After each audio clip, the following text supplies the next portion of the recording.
up, guys? Welcome back to another episode of Spark to Fire. I'm your host, Landon Rhodes, and today we've got Bob Berry with us. How you doing today, Bob? I'm very well, Landon. Thanks for inviting me. You bet. You bet. Jenna and I, Jenna saw you, I think when we were doing like one of our campaigns, and Jenna ran across your name or your profile, I think on LinkedIn. She's like, you got to talk to this guy. And so we got a chance to just talk for 15, 20 minutes before. And I would just love for you in your own words, because I don't want to butcher this at all. I'd love for you to just tell our audience a little bit about who you are and what you do. And then we'll go into kind of your backstory, if that's cool with you. Got it. So I am, most recently, I'm a entrepreneur, speaker, writer, teacher. My focus is on user experience.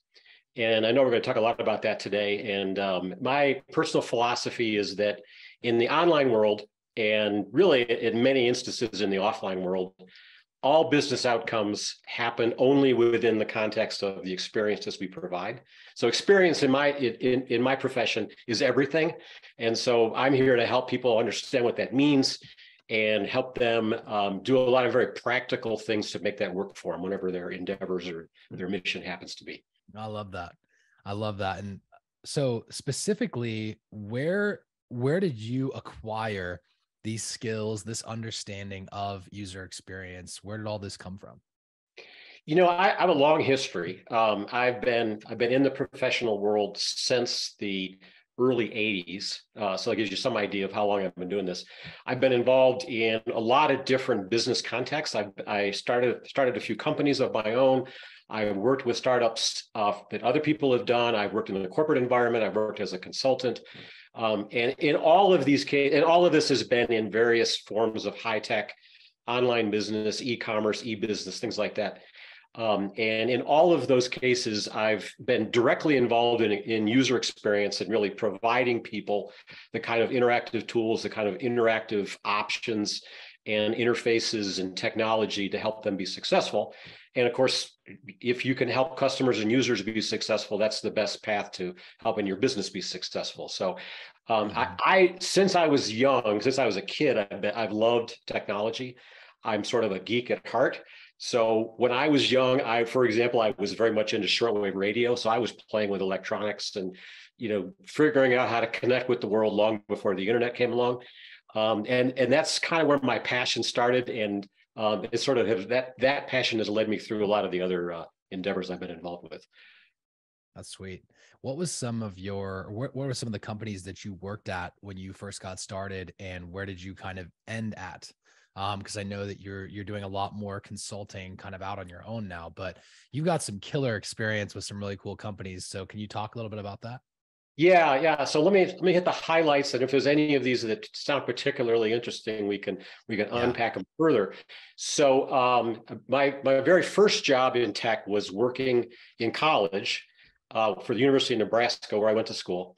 And they had a project where they were trying, the very first IBM PCs had come out, the very first personal computers came out in the early 80s.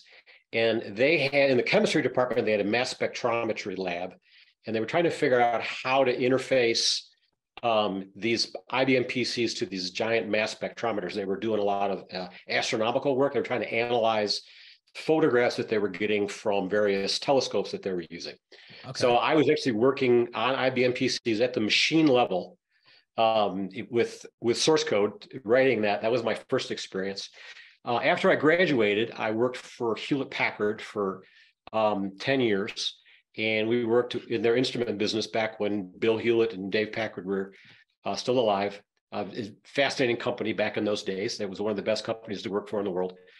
Yeah. And we were working in very high precision electronic instrumentation. So one theme that you'll probably hear through all of these is I have a passion for innovation, always trying to invent new things. I love being out on the leading edge. Yeah. So I was managing businesses at HP on their instrument side, where we were designing very high precision electronic instrumentation for scientific and manufacturing purposes. Then I went to work for a spinoff. HP split around 1990, and they formed this company called Agilent, which still exists today. Mhm. And they started moving into the web when the web and the internet started coming online in the early 90s. So I was one of the first e-business managers at Agilent, and we were doing social media, cloud-based services, e-learning, e-commerce before any of those terms Wow. even existed. So we designed some of the very first of those kinds of online systems in the early 90s when the internet and the web first came online. So we were doing a lot of innovation then. I left Agilent to go out on my own. I started an online education company in 91. I'm sorry, in 2001, and we were designing some really leading edge algorithms to help young people prepare for life, to learn about financial matters, do career planning, be successful in the job market, prepare for college, and things like this. It was all web-based, and it was so leading edge that we really struggled to convince schools to take a leap and actually start to do online learning. So that was we ultimately ended up being pretty successful with that business. We reached several tens of thousands of kids across the U.S., and that business actually still exists today. After that, I went kind of pivoted, and it was during that time that I started really getting more involved directly in user experience and usability, and started doing a lot of consulting work with a lot of major corporations. And I kind of bounced around after that. I worked for Deluxe Corporation for a while. I worked with a little company here in Colorado Springs, where I live, that was developing iPad-based professional development, learning and development with major corporations. When iPads first, we were using the first versions of iPads to help executives be more successful as professionals and with their teams and directing strategy for their companies. Mm-hmm. And then about 5 years ago, actually, it'd be 5 years ago in January, I went to work for a company called Answer Lab, and I was a principal at Answer Lab during those last 5 years, working with companies like Apple, Facebook, Google, Amazon, FedEx, Amex, a lot of major corporations, and helping them with digital transformation and developing leading edge user experiences. And then COVID happened in the middle of all of that. And so we worked with a lot of those companies. A lot of those companies actually exploded. I mean, they grew like crazy during, especially like Amazon and Facebook and Google, and help them make that transition to contactless and working remotely and everything that happened during COVID. So, and then about a month ago, I retired officially from Answer Lab, and I'm still doing a lot of teaching, consulting, speaking, doing podcasts, things like this, and staying active in the professional community. So that's a lot of years compressed into a sort of a summary of what I've done. That's super cool. So you mentioned that HP was one of the best places in the world. Well, and it was probably called Hewlett Packard back then. So what made it the best place in the world to work? So there was a book when I was in college. There was a book called In Search of Excellence, which was one of the business classics in the late 20th century, and they listed all the best places to work, and HP was at the top of the list. At that time, HP was doing, Bill Hewlett and Dave Packard had pioneered a lot of management practices and a lot of cultural norms that were pretty unusual for the time. There was this thing called the HP Way, which included open door policy. It included a very flat organization. There weren't that many levels of management. They're the ones that pioneered the whole idea of management by walking around. And they also pioneered sort of this open work environment where there were no offices.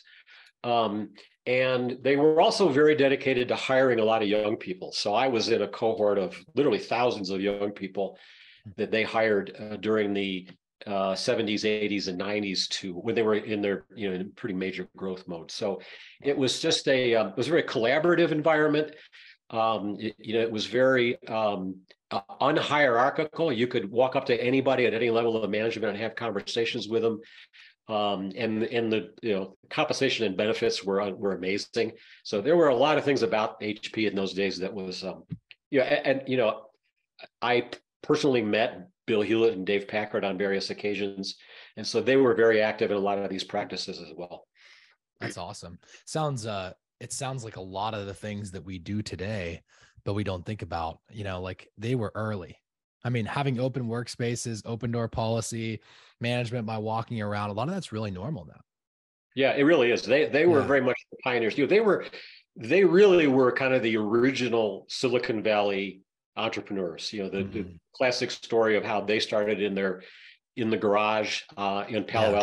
Alto, and how they grew from the garage to this major multinational corporation is it's really a great story. If you want to read about a really great entrepreneurial story, that's a good one. That's super cool. Yeah, and I eat that stuff up for sure. I'm a big Apple fan myself, but I'm sure it's just fascinating, and the arms race for that sort of technology back then. You like the book Measure What Matters talks a lot about like the microchip side. Yeah, Just fascinating on how I think it was Intuit. Was it Intuit that had the microprocessor chips, or what was that company? Intel. Uh, Intel, sorry, Intel. Yeah. So Intel back then, they and it's interesting because John Doerr was also he's the one that wrote the book, but he talks about all of the practices that were put in place back then. And that actually, and that was the book, What Measure What Matters, and that relates back to OKRs. And so OKRs obviously pretty common now in the business world. So it's just cool to see how like those giant companies got so big and they had such great competition internally and externally, and that made Mhm. everybody better because they developed all these new things. Yeah, yeah. So you mentioned that you got to work with some of these massive corporations, Apple, Amazon, Facebook. What exactly were you doing at Answer Lab at that time? So I was leading major projects. The way I like to describe it is, so these companies invent new stuff constantly. Innovation is the name of the game. They're always coming out with new ways, whether it's in the products themselves, like with a company like Apple, or Mhm. whether it's with a lot of their online tools. Like, Google has this massive suite of all these online tools and apps and everything that they do. And a lot of them are free, and they've become such a ubiquitous part of our lives that we don't even think about them much Yeah, anymore. it's true. They're on our phones. We just use them anyway. So obviously, to get to where they are, they're constantly innovating. And so my job was leading projects, uh, research projects, to take these new inventions out into the world and put them in front of real people and find out how well real people could use them. Mm. So a lot of that is about how useful is it? Is this something that would matter to me as a person, as a user, whether it's in the private personal world or whether it's in a business context or some combination of those? And is it usable? Okay, this is great. This is relevant to me in my life. I can do something with this. Now, can I figure it out and actually make it do what it's supposed to do in Right. ways that I don't get frustrated that I could, actually do something effective with it. So, and there's a lot of other dimensions to it than that, but basically that's it. Those companies invent new stuff. We would take it out in the real world to very specific users and see how well they could make sense out of them.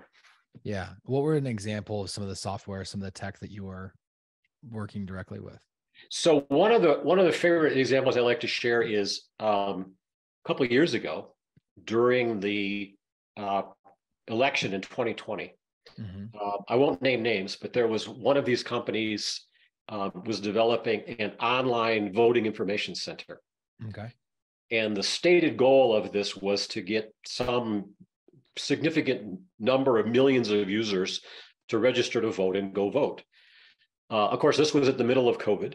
This was like, if you recall what a crazy time that was. Yep, I know what it is. So, We've all so probably seen that banner come across our screen, right?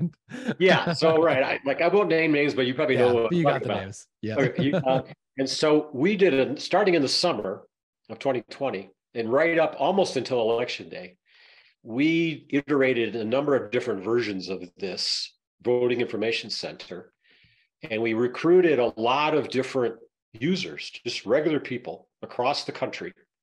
And we were very specific about finding people that, of all over the spectrum, all ages, all gender identity, all ethnicity, and all political leanings. So people all the way from far left to far right and everything in between. Mm-hmm. And of course, we did all this remotely via Zoom because it's COVID. So you can't, normally we would do a lot of this in lab or in various situations where we can actually sit with people and do this face to face.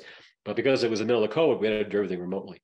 Mm-hmm. So I won't go into my own political leanings, but I have whatever they are. But to have this experience of talking to literally hundreds of people in the middle of COVID about their political preferences and how they go about voting and all the new options that were available. So there's early voting and mail-in voting and absentee voting, and every state's doing something different. And so and I think that company far exceeded their goal, at least according to their metrics, far exceeded their goal of getting however many million people they were targeting registered and voted and getting them to vote. So, but the reactions from people about COVID, their perspective on the election, their perspective on the candidates, it was crazy. Let me tell you. Oh, I bet Yeah. some of the most heated conversations. I mean, there's very specific type of things you're not supposed to talk about on a first date, and you're talking about two of the three of them, right? That's you've got religion and politics, which I'm sure naturally coming out as a result of those conversations. So, well, obviously this was very much about politics. Yeah. Religion was not in the script, but it came up. So, but that's what I mean. I'm sure naturally it just came out because they are tied together in a very real way. So that's fascinating. You had an opportunity to work on something that was helping more people get registered to vote, which I think is really important. What were some of the biggest takeaways you had from how these companies operate, these massive organizations like Apple, Facebook, Amazon that you were working with? So they, back when I started doing this, in the early 90s, actually my first exposure to usability and user experience was actually when I first started at HP in the mid 80s, when I hired user experience people to come in and test the stuff that we were building. But I didn't start doing it professionally until about 10 years after that, into the mid 90s.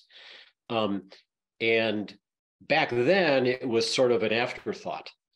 You built something, whether it was a physical device or whether it was and then again with the internet and the web came online, that was a lot more demand for user experience and usability. And it was always an afterthought. You did it. It was sort of a box you checked. It was sort of like, well, we got to price the product, and we've got to do promotions, and we've got to do this and that. Oh yeah, we have to do usability too. And it was always done way too late to have any real impact. Yeah. But sort of fast forward a few decades, those companies now literally have armies of user experience professionals on staff, and it's a strategic imperative. So the one common theme through all of them is they put it right up front.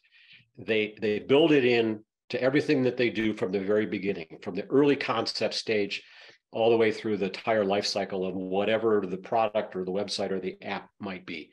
And they staff it, they invest in it, they make it a strategic imperative. And that's probably the one key theme that that resonates through all of it. You look at a company like Amazon, for example, or Google, and you just think about the number of user interactions that must happen in just the time we've been talking. Okay. Oh man, how many billions of user interactions are happening right now as we speak all over the planet?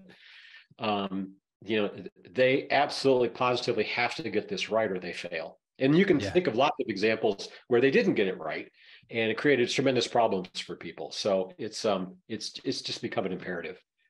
Yeah, and for anybody that doesn't understand exactly what user experience is, I'd love to hear your definition of that again as it relates to the work that you were doing. So again, it's very much about what I stated at the beginning, that my personal philosophy is that every one of those single individual user interactions happens within some experience that the user encounters. That's the only place that a business transaction can occur. So if you think about you think about the global economy and how much of that, all those individual transactions that make up the global economy, how many of those interactions are done using some kind of user interface or some kind of interactive tool? It's approaching 100%. So if all business transactions happen only within the experiences we provide, then it's absolutely critical that we get those experiences right. It's the user's customer, prospect, business, personal, whatever it happened to be, it's their ability to accomplish what they need to do using whatever experience we happen to provide them to get the job done. Yeah, that's good. And this is becoming more and more important. And for my business owner listeners, my business owner friends that are listening to this, one of the biggest reasons I brought Bob on today is because I wanted to talk specifically about what business owners can do to apply this to their life. So Bob has a very unique lens in the world where he's been able to see behind the curtain of how companies like Facebook, Apple, Amazon are basically architecting this user experience from the second they have an idea all the way to where like you're tapping on it on your phone. And obviously there's a lot of thought, a lot of money, and a lot of effort that goes into figuring that out. But my question for Bob today that I wanted him to kind of prepare for is, how can business owners apply what you've learned to help them grow their business, either through leveraging the applications themselves that you've actually worked on, or on their website specifically, because they have ultimate control over their own websites, like their home on the internet. So I just love for you to like talk a little bit more about that and give you some space to take that away. So I have a top 10 here, and then I have a few bonus items here. These actually are not in any particular order, because how you order them can vary a lot depending on your business and who your customers are. For sure. But let me just go through them here, and feel free to interrupt me if you want me to clarify any of these. Okay. The first one is these all need to be adapted for your business. So especially when you talk about small business, there's a huge variety of small businesses out there. So there's no one size fits all. So you have to think carefully about who your customers are, how much they're willing to spend, how they want to interact with you, where you're going to find them, et cetera, to adapt these for what you need for your business and your customers. The second thing, which is probably one of the most surprising things that I still find to this day, is that small businesses provide, it could be a website, it could be an app, it could be some presence on social media like Instagram, and they forget to include or make it obvious how to find contact information. Yeah. And that's so simple. And if people find you online, wherever that happens to be, but there's not a phone number, or there's not an email link, or there's not a contact me or whatever, you're not going to get their business, obviously. It's still surprising to me to this day when I try to do things for myself and I find a small business, but it's not clear how to get a hold of them. Yeah. Then sort of expanding on that, another mistake that a small business and big businesses make is that they create these silos. So in user experience, we talk about this idea of what's called omni-channel, which says that virtually any business is going to have multiple touch points with customers. And again, there could be a phone, could be a website, could be an app, could be social media, could be walk in the front door, could be what if you've got a physical store, could be print. There's all sorts of ways that you can contact and interact with people. And you have to make sure that all of those are consistent. So if somebody finds you on the web, they go to your website, and then they dial the phone number, are they going to hear the same messages, get the same pricing, feel like they're talking to the same business when they call the phone number versus what they saw on the website? So it's important that these are consistent, that people can easily transition from one to another, and that they're consistent. Because if they're not consistent, if they're getting different messages, you really lose a lot of credibility and you lose people's trust, or they just get lost and they give up. Yeah, it's the bait and switch, right? They call and this is boil this down to like a carpet cleaning company, right? So you have a bandit sign that you see in your neighborhood, right? John's carpet cleaning, right? And so you give a call to John's carpet cleaning, and all of a sudden it says on the other end of the phone, you say, "Hey, this is Bob with Bob's Carpet or Bob's Carpet Services," right? And so maybe Right. there was a buyout or something changed in the name, and right off the bat, the consumer feels like they were lied to just Yes. instantly, Right. right? Right. And Yes. so it's subconsciously losing so much trust with such a simple thing. It's such a So simple thing. I Yes. love that. These are really good reminders for a lot of And people, I'm sure too. and keep in mind all of these through everything I've shared, especially these days, and especially with the younger the person is, the shorter their attention span. Yeah. Okay. So you can lose somebody in a split second. Okay. If just there's just one moment of hesitation, there's one moment of uncertainty, or I was lied to, or this is confusing, or I'm frustrated, boom, they're gone because they can just click right to the next website in that Google search. Okay. I want to hit on this too, because I've got 2 points that are very, very relevant for this segment that you're on. Number one, I learned this from Dan Fleischman. Dan Fleischman was like one of the social media managers that's worked he worked as a consultant with the Kardashians to, you know, get their brand up on social. He also created the first publicly traded company, or he was the youngest individual to launch a publicly traded company in that specific arena, which for his arena was energy drinks. And Okay. yeah, so he's very very prolific entrepreneur. And one of the things that he taught me was when you're trying to get people, just like you said, you got people coming in from all these different platforms. You have to have the same profile picture. You Yes. have to it needs to be consistent, especially for a personal brand. Like if you've got one with your family that's like super far away, but it's your profile picture. First of all, nobody knows who that is. No, there's no consistency with that in your Instagram page. And so that's one thing. And the other thing I forgot about, so I'm gonna like straight up defer back to you in your list, but I'll remember it in a little bit and I'll come back to it. Okay. All right. Yeah. All right. Yeah. So good build on that. Yes. So Yes. yes, the volume of people coming in, just again, minor differences like that make a big difference. They Yeah. really do. The next one is you really pay attention to mobile. Okay. So Mhm. you mentioned, you know, how do you make your website work? Well, that's important, but actually websites are becoming less and less important. Yeah. Now you can still access websites on mobile, but in many cases, people are looking at you in Google search. They're Mhm. looking at you on your Facebook page. They're looking at you on Instagram. You know, they're not going to a website.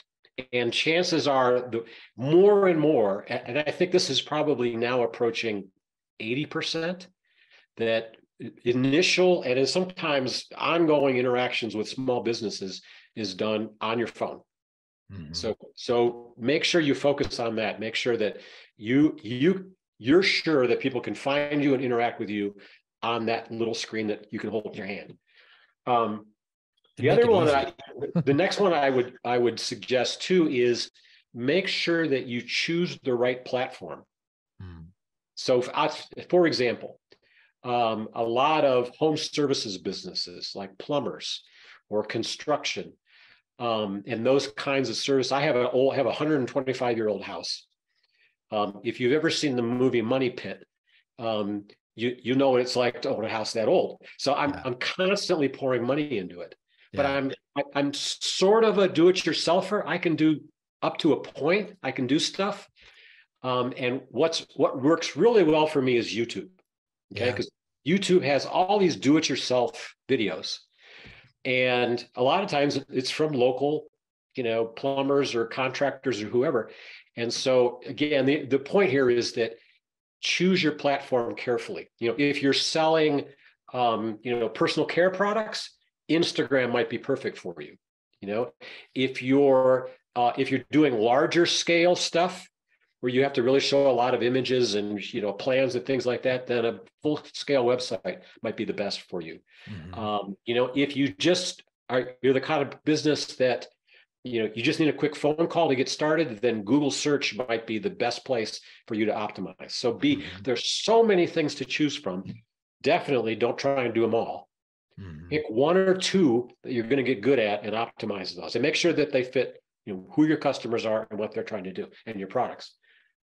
Which kind of gets to my next one, which is pretty obvious, and you have to do this no matter what, and that is to is to understand your customers and really understand what they're trying to do with whatever interactive thing you're providing. If it's an app or a website or social media, whatever it is it first contact? Is it I want to get a quote?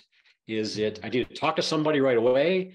I have a friend who specializes in legal, and he does web and local search for lawyers. Mhm. And what the real hot button for people is, I just got a DUI, or I have some really urgent legal problem and I need to talk to somebody right now because I'm freaked out. So that being able to reach somebody right away and talk to a lawyer and have a lawyer calm me down and make me feel better, that is really essential. So knowing that that's the first task that a customer needs to do, that helps them optimize how they're going to present themselves to the customer. So that is such a, I've never thought about it that way, of the psychology of the person and what they need from a physical sense. yes, Like, I mean, you think about like a women's shelter. No wonder the first thing they're saying is, please come to us because we'll take yes, care of you. Right. yes. For the, just like you said, for the lawyer, anything legal, they want to hear a comforting voice on the other end of that phone saying it's going to be fine. Like, we're going to get through this no matter how bad it is. Right. And if Like, you're, again, going back to the home analogy, if you're doing, custom countertops, the first question in my mind is, what's this going to cost me? mhm. Okay. So I don't want to talk to somebody. I just want to know, okay, I've got so many square feet of counter I need to do, and I think I want to do granite. And so how much do I need to spend on this? So having a simple calculator, Yes. some Yeah. examples, right away I know, okay, I answered that question. So knowing what that first question is and being able to deal with it can go a long way towards getting that person into your space. That's really critical. You know who does an amazing job with this is moving companies. Mm, They do yes. a phenomenal job with the calculation, at least locally in our area. We've got some great ones where you hop on, you go through the number of rooms in your house, you go through how many miles you got to move something. What are the major items, bed, TV, couches, desks, etc. Man, and then the little add-on buttons. It's so easy to add boxes, add wrapping paper, come wrap it for me, come pack it for me. That is such a UI driven or user experience driven business, in my opinion. And an app or a really great web app can just like blow away 90% of the competition because Yes. you're making it so easy.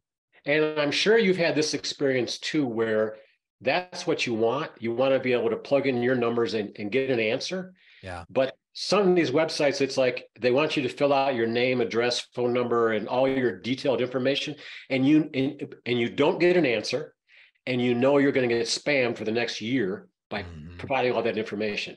That's not a good experience. And in doing a lot of the home improvement, that's just such a turnoff. It's like, no, just give me the number. I'm not going to give you my email and my phone number because I know you're just never going to leave me alone. Yeah. And so you got to be careful about how you spin that. And again, think about the experience. What are people going to react to? What are people going to resist? Okay, I have a question. I'm sorry to interrupt you again. I have a question specifically around my business. So we coach entrepreneurs and their in-house marketing team. So we'll actually coach the entrepreneur himself or herself, or we'll actually coach a member of their team and level up their skills as a marketer. The program is called In-House Marketer. If you guys want to check it out, it's getinhousemarketer.com. And so my question to you is on this note, I've never thought about this until literally right now, but what psychology should I be thinking about as a business owner, as I'm trying to get more coaching, consulting students into our program so I can help them? Like, what are some of the things I should be thinking about? Just a selfish ask in the middle of this here.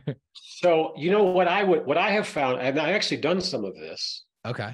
And what I have found, and you seem like you've got enough knowledge and authority in this realm that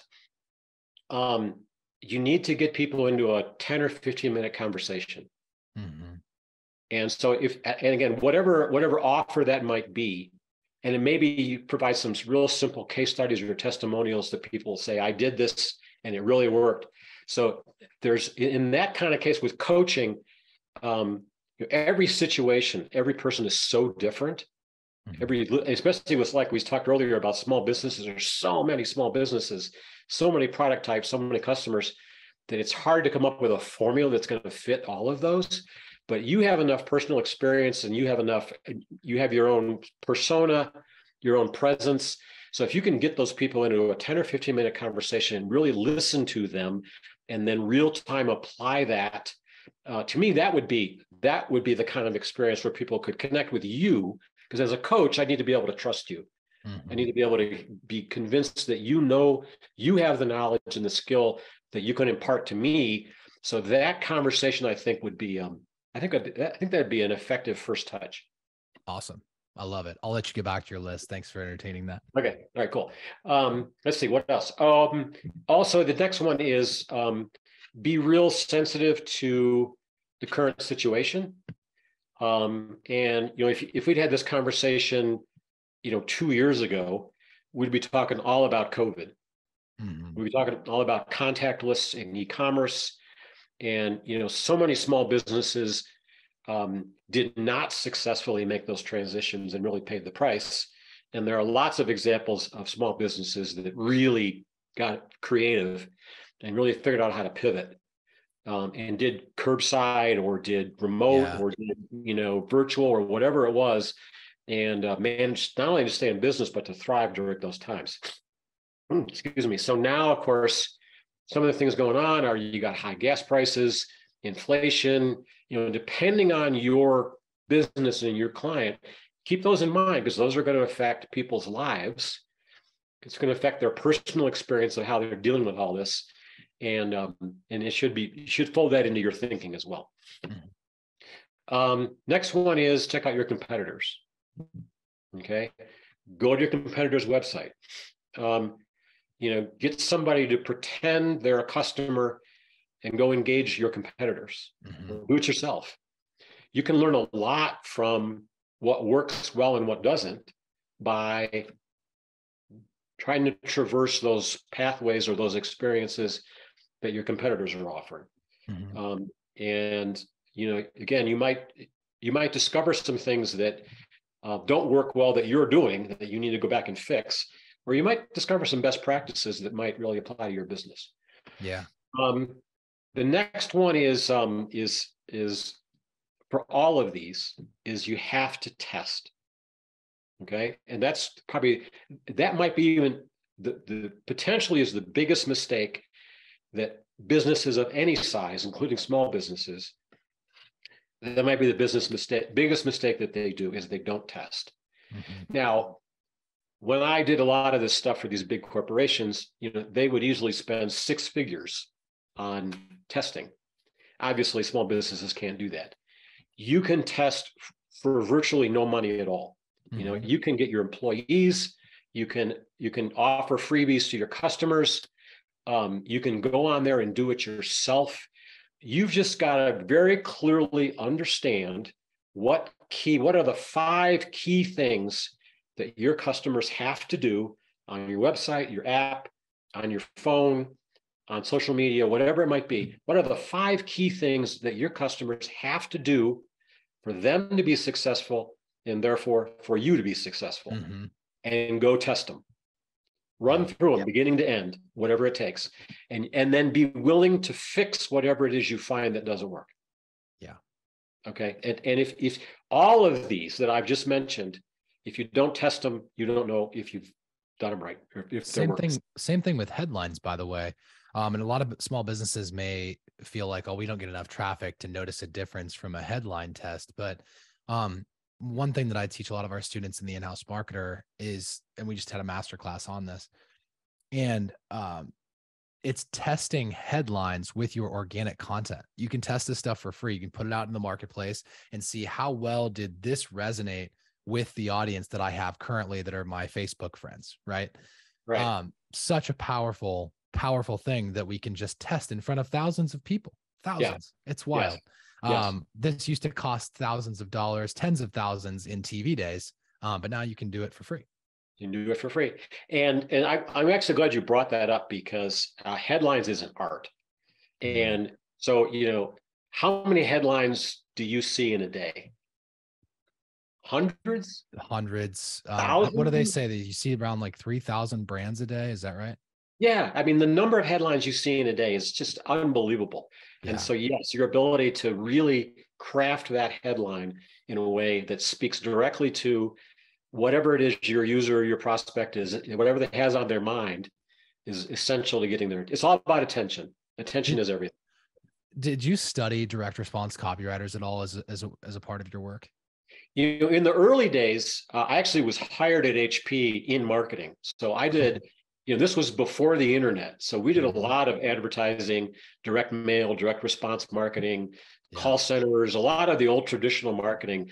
I did back in those days as a marketer. And then through my user experience career, we did a lot of testing of those for other people as well. So yeah, I've actually got quite a bit of experience in that realm as well. That's super cool. We need to nerd out about direct response after this. So maybe we'll have another thing to talk about. Yeah, we do. I was actually involved in a couple of startups that had some really interesting direct response algorithms that they were working on that they unfortunately never got off the ground. But boy, they were brilliant. I kind of wish they had figured it out because the algorithms they were working on were pretty cool. Do you think that's like Jarvis? So like Jarvis AI, which is now I think called Jasper. That's all like a copywriting. It's a copywriting bot basically. Uses AI to figure out what it is that you're talking about, and then I'm assuming it has headlines with specific templates and cadences and that sort of a thing. So yeah, that's another one we could geek out on, the whole world of AI and what that's going to do to digital marketing and what that's going to do to the user experience is really profound. And we're just starting to see the tip of that starting to emerge. So yeah, there's a lot of it's actually a double-edged sword because AI is getting so good now that it's becoming harder and harder to distinguish real people from the robot. So yeah, which opens up a whole new set of challenges and ethical issues as well. For sure. What else you got on your list here, Bob? So that's my well, actually I have one more. Okay. And that is depending on your revenue and your marketing budget. The last one that I always end with is, make a decision about whether you're going to hire any of this. So I know a lot of I've talked to many small people over a lot of years, and I've run small businesses and I've done startups, and I know how insanely busy you can be. And so I give you this list, and some people probably are going, oh God, where am I going to find time to do all this? And so you need to make a decision about how much of this you can hire. Because it'll definitely pay back. Whatever you choose to invest in it, even if you hire somebody part-time to come in and start to evaluate, clean up some of this stuff and tie up some of these loose ends. And let me tell you, when you start getting 2 or 3 or more or 4 more leads a week or whatever, or more happy customers or fewer support calls or whatever that might be, it'll pay for it. So make some real serious decisions about how you're going to make this happen. If you're too busy, a lot of these services are really not very expensive and you can get them done for not a lot of money. I agree with that. I think about good user experience is like plugging the holes in a sinking ship. Like if your contact form sucks or it like kind of works sometimes, you're cutting your leads in half minimum, if not 80% of them are like leaving because you're making it so hard for the user to find you and to transact with you or even engage you in the first place. And so for that reason, we're actually redoing our website right now because it was okay. And like, it was, we had great, it had a good experience enough to where like, it wasn't stopping people from working with us. However, this investment that we're making into our brand and showing putting our best foot forward from a content perspective, optimizing even more so the user experience, I guarantee our lead flow goes up on a monthly basis. It's not even a question. I know it's going to happen. Yeah. So Yes. Yeah. The ROI is almost a given. I mean, in a lot of cases, again, there's little functional stuff that just breaks. totally. And again, until you go out there and test it and find out, you don't even know it's there. And Yeah. people are bumping into it and dropping off. And the cost to fix those things is really small. But again, if it drives you more customers, it's absolutely worth it. That's right. Do you have any specific books or resources that you'd like to recommend people check out? I think you mentioned something earlier. So there's actually a website that I subscribe to, which is probably a great place to start, and it's called userweekly.com. User Weekly. User Weekly, and he's a guy that publishes a lot of information about, and again, it's like a library. You can go there and he talks about some of the latest technologies and tools and best practices, and there's a lot of stuff there. You can sign up for his newsletter. You can also go to my website at itstheusers.com, and there's a lot of content there as well that you can download for free. A lot of articles and resources and tools. And you can contact me through itstheusers.com as well. I'd be happy to chat with anybody. If you have questions about anything I've shared, or if you've got a particular business problem, or if you just want to learn more about this whole realm and how it applies to your business, just contact me. Happy to have a conversation with you. Of course, I'm out on LinkedIn. I'd point you to Twitter, but Twitter is such a disaster right now. I'm not going to bother with that one. So yeah, a lot of changes happening there. I want to highlight this because I just went to this website. If you guys check out itstheusers.com, I just want to like read off a few of these brands that Bob has worked with, because it's super casual. We're really like casually talking about it, but when you go to this website, he's got his brand list here, and it's Google, Facebook, Amazon, Microsoft, HP, Agilent, Avnet, GE, FedEx, Canon, PayPal, Citi, Cisco, Liberty Mutual, Wells Fargo, First Data, which is I believe First Data is in Nebraska, right? Oh, are they really? I think they have a location in Nebraska. McKesson, Honeywell, ConAgra, Novartis. Like the list goes on and on. This is insane. You have such a interesting and deep resume of all the people that you've worked with. So I just hope that gives people confidence of when they go apply this advice. Like, this comes from an incredibly intelligent man who's dedicated his life to figuring this stuff out. So I just want to say thank you for coming on and dropping some knowledge on us today, Bob. It's been a lot of fun, Landon. Thanks for inviting me. This is important stuff, and you can apply it immediately to anything that you're doing. Yeah, absolutely. Guys, I just want to say thank you for everybody who has been listening and engaging with Spark to Fire. My Instagram handle and TikTok, everywhere else, is Landon R. Rhodes. Make sure you connect with me on there. I'd love to hear from you about what you thought of the episode. And then you can go to itstheusers.com to find Bob and to communicate with him there. So that's going to do it for this episode of Spark to Fire. If this episode helped you, please leave us a review and a rating on Apple Podcast. I just appreciate you guys hanging out with us for a little bit and hope this blessed you. So have a great day. We'll talk to you soon.